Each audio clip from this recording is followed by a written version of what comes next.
हरिओम, Radhe Radhe friend. मैं संजू जमघर लोकगीत आप सभी के बीच में दर्द भरा दहेज गीत लेकर आई हूँ। अगर आप सबको अच्छा लगे तो प्लीज़ लाइक सब्सक्राइब शेयर करें और ज़्यादा से ज़्यादा हमें सपोर्ट करें।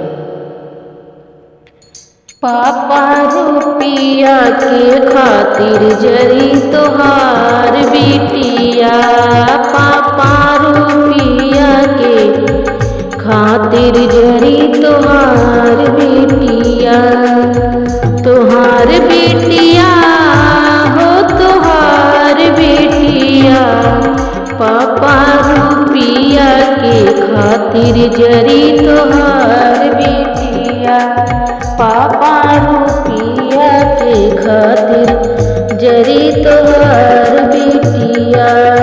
तोहरे अंगनवा के रहली हम हिरनिया, तोहरे अंगनवा के रहली हम हिरनिया। खत्म होत बाटे बाबा हमारी कहानिया, खत्म होत बाटे पापा हमारी कहानिया।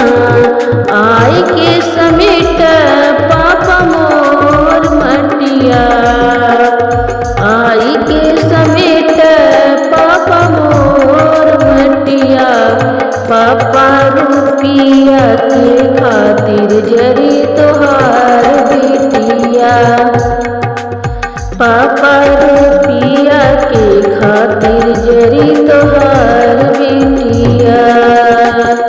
लैके जाय पापा माटी मोर नैहर में, लैके जाय पापा माटी मोर नैहर में।